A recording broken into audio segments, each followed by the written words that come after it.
ಈ ದಿನದ ಕ್ವಶನ್ ಏನು ಅಂತಂದ್ರೆ why we should diversify our portfolio. Share market ಅಲ್ಲಿ ಡೈವರ್ಸಿಫಿಕೇಶನ್ ಎಷ್ಟು ಇಂಪಾರ್ಟೆಂಟ್, ಡೈವರ್ಸಿಫಿಕೇಶನ್ ಏಕೆ ಮಾಡಬೇಕು, ಬನ್ನಿ ಇದನ್ನೊಂದು ಎಕ್ಸಾಂಪಲ್ ಮೂಲಕ ಅರ್ಥ ಮಾಡ್ಕೋಣ.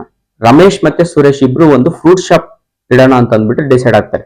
ರಮೇಶ್ ಏನ್ ಹೇಳ್ತಾನೆ ಅಂತಂದ್ರೆ ನೆಕ್ಸ್ಟ್ ಬೇಸಿಗೆ ಕಾಲ ಶುರು ಆಗುತ್ತೆ, ಸೊ ಅದಕ್ಕೋಸ್ಕರ ನಾನು ಬರೀ ವಾಟರ್ ಮೆಲನ್ ಸೆಲ್ ಮಾಡ್ತೀನಿ ಅಂತ ಅಂದ್ಬಿಟ್ಟು ವಾಟರ್ ಮೆಲನ್ ಶಾಪ್ ಇಡ್ತಾನೆ. ಸುರೇಶ್ ಏನ್ ಮಾಡ್ತಾನೆ ಅಂದ್ರೆ ನಾನು ಎಲ್ಲಾ ರೀತಿ ಫ್ರೂಟ್ ಸೆಲ್ ಮಾಡ್ತೀನಿ ಅಂತ ಅಂದ್ಬಿಟ್ಟು ಅವನು ಎಲ್ಲಾ ರೀತಿ ಫ್ರೂಟ್ ಸೆಲ್ಲಿಂಗ್ ಶಾಪ್ ನ ಇಡ್ತಾನೆ. ರಮೇಶ್ಗೆ ಬೇಸಿಗೆ ಕಾಲ ಬಂದಾಗ ಏನಾಗುತ್ತೆ ಅಂದ್ರೆ ಒಳ್ಳೆ ಪ್ರಾಫಿಟ್ ಆಗ್ತಾ ಇರುತ್ತೆ, ಯಾಕಂದ್ರೆ ವಾಟರ್ ಮೆಲನ್ ಡಿಮ್ಯಾಂಡ್ ಜಾಸ್ತಿ ಇರುತ್ತೆ. ಆ ಟೈಮಲ್ಲಿ ಈಸ್ ಅರ್ನಿಂಗ್ ಗುಡ್ ಪ್ರಾಫಿಟ್. ಅದೇ ಸುರೇಶ್ಗೆ ಏನಾಗುತ್ತೆ ಆ ಲೆವೆಲ್ ಅಲ್ಲಿ ಸ್ಮಾಲ್ ಪ್ರಾಫಿಟ್ ಆಗ್ತಾ ಇರುತ್ತೆ. ಅದ್ರ ನೆಕ್ಸ್ಟ್ ಮಳೆಗಾಲ ಬಂತು, ಮಳೆಗಾಲದಲ್ಲಿ ರಮೇಶ್ಗೆ ಲಾಸಸ್ ಸಾಕಷ್ಟು ಶುರು ಆಗುತ್ತೆ.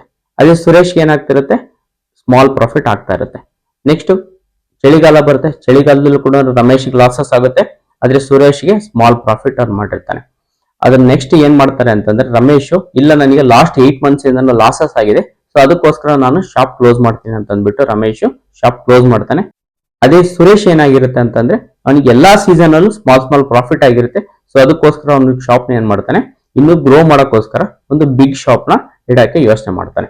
ಇದರಿಂದ ಏನ್ ಅರ್ಥ ಆಯ್ತು ಅಂತಂದ್ರೆ ನೋಡಿ ಇಲ್ಲಿ ಡೈವರ್ಸಿಫಿಕೇಶನ್ ಎಷ್ಟು ಇಂಪಾರ್ಟೆಂಟ್ ಅಂತ ಅಂದ್ಬಿಟ್ಟು. ರಮೇಶ್ ಮಾಡಿದ ತಪ್ಪು ಏನು ಅಂತಂದ್ರೆ ಈ depend on only one fruit. ಆ ಫ್ರೂಟ್ಸ್ ಡಿಮ್ಯಾಂಡ್ ಸಪ್ಲೈ ವೇರಿ ಆಗ್ತಾನೆ ಇರುತ್ತೆ, ಸೊ ಅದಕ್ಕೋಸ್ಕರ ಅವ್ನು ಏನಾಯ್ತು ಅಂತಂದ್ರೆ ಲಾಸಸ್ ಆಯ್ತು. ಅದೇ ಸುರೇಶ್ ಏನ್ ಮಾಡಿದ ಅಂತಂದ್ರೆ ಈ ಡಿಡ್ ಡೈವರ್ಸಿಫಿಕೇಶನ್, ಅಂದ್ರೆ ಒಂದೇ ಫ್ರೂಟ್ಸ್ ಮೇಲೆ ಡಿಪೆಂಡ್ ಇರ್ಲಿಲ್ಲ ಅವನು.